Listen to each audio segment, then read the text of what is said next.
मैं अपने सभी यूट्यूब के उन दोस्तों को धन्यवाद देना चाहता हूँ जो इस चैनल के माध्यम से, वीडियो के माध्यम से हमें अपना प्रेम और प्यार देते हैं।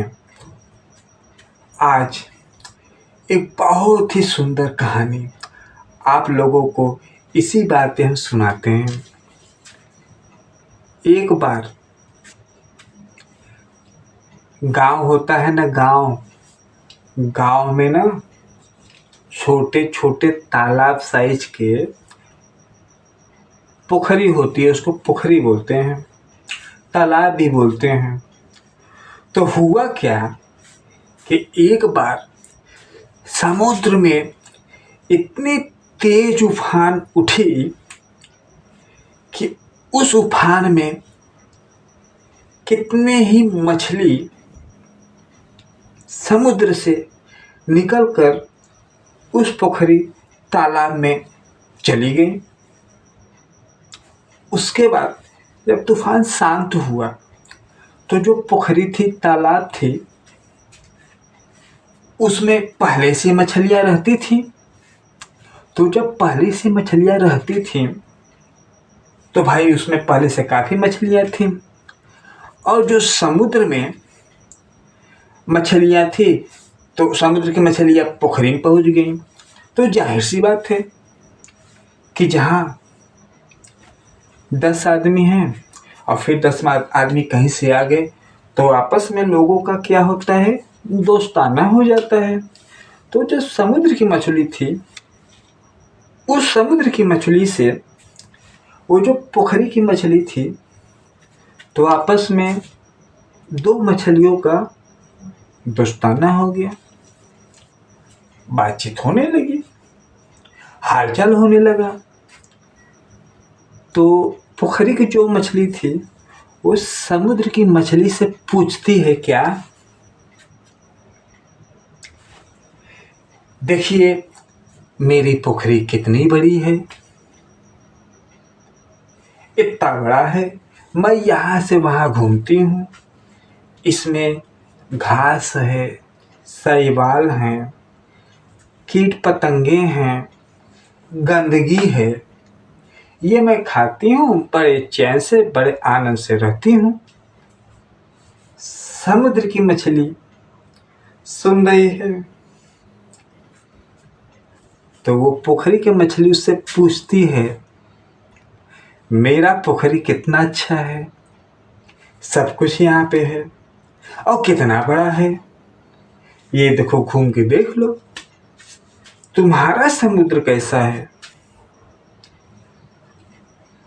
तो समुद्र की जो मछली थी वो बोलती है, मेरा समुद्र बहुत बड़ा है। तो पोखरी की मछली थी, एक चक्कर वो मारी, वो कहती इतना बड़ा, वो कहती समुद्र की मछली नहीं, इससे बड़ा। पोखरी की मछली उससे रहा नहीं जाता, क्योंकि ये मान सम्मान वाली बात है। यदि वो उससे उस हिसाब से बिहेव न करे तो उसको लगेगा कि मेरा तो इंसल्ट हो जाएगा, बेइज्जती हो जाएगी मेरी। वो फिर और बड़ा चक्कर मारी, कहती है, एक चक्कर मारती है पोखरी की, कहती इतना बड़ा होगा। समुद्र की मछली बोलती है, नहीं, इससे भी बड़ा है। इसी तरह 3, 4, 5, 6, 7, 8 बार वो चक्कर मारी, लास्ट में पूरा पोखरी को चक्कर मार ली। कहती है इससे बड़ा तो होगा ही नहीं। समुद्र की मछली कहती है, ये कुछ भी नहीं है, तुम्हारे पोखरी में गंदगी है, कीट पतंगे हैं, घास है, शैवाल है, मेरे समुद्र में बहुत कुछ है, हीरे हैं, पन्ने हैं, जो गंदगी अंदर जमा होती है वो सब बाहर हो जाती है। और जितना तुमने चक्कर लगाया कुछ भी नहीं है।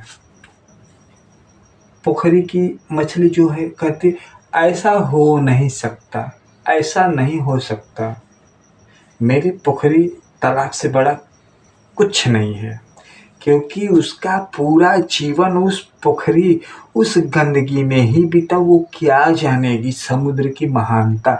समुद्र क्या है, समुद्र के अंदर कौन सा भंडार छुपा हुआ है वो क्या जानेगी। तब समुद्र की मछली ने कहा चलो मैं तुम्हें दिखाती हूँ अपना समुद्र। उसको साथ में लेकर किसी प्रकार वो नदी नालों से होते हुए उस समुद्र में पहुंची। जितने भी नदी हैं, जितने भी नाले हैं, सब समुद्र से लास्ट में जुड़ के खत्म हो जाते हैं। जब वो पोखरी की मछली उस समुद्र में पहुंची तो जब उसने नजारा देखा, वो मछली उस नजारे को जब देखी उसकी आंखें फटी की फटी रह गई। और जब उस मछली ने अंदर प्रवेश किया समुद्र के,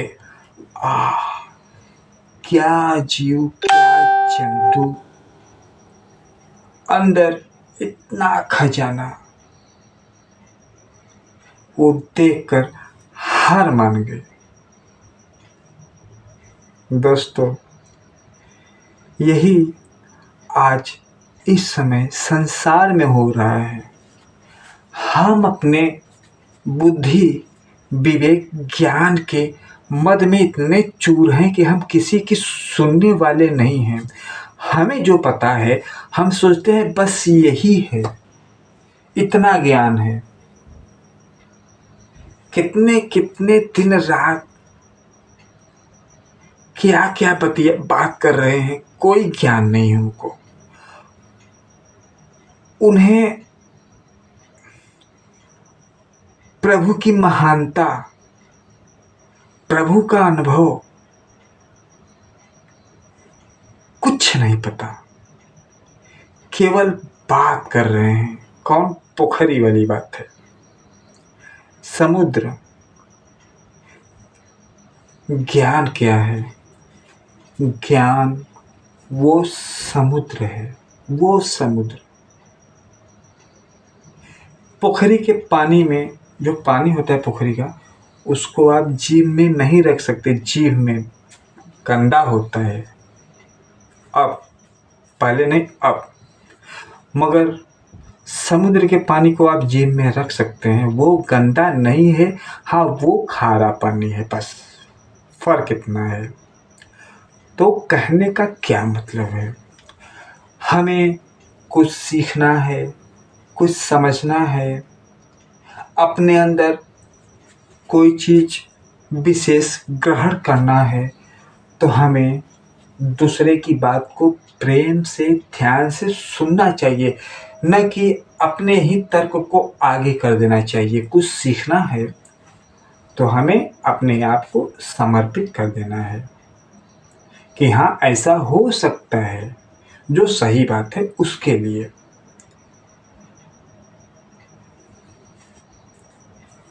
तभी कुछ मिलने वाला जो है ज्ञान, अनुभव, वो मिल सकता है।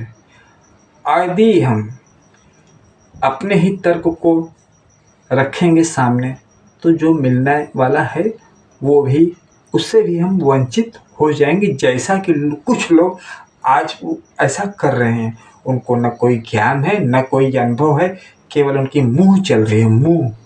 और जिस दिन ज्ञान रूपी समुद्र का उन्हें अनुभव हो जाएगा, वो उल्टी सीधी बातें नहीं करेंगे। तो ये कहानी आपको कैसी लगी कमेंट में बताइएगा। इसी प्रकार आपका प्रेम, आपका प्यार हमें मिलता रहेगा, तो इसी प्रकार हम आपको एक एक अच्छी अच्छी ज्ञानवर्धक कहानी आपके सामने प्रस्तुत करते रहेंगे। फिर मिलेंगे अगले वीडियो में। देर रात्रि का शुभ रात्रि।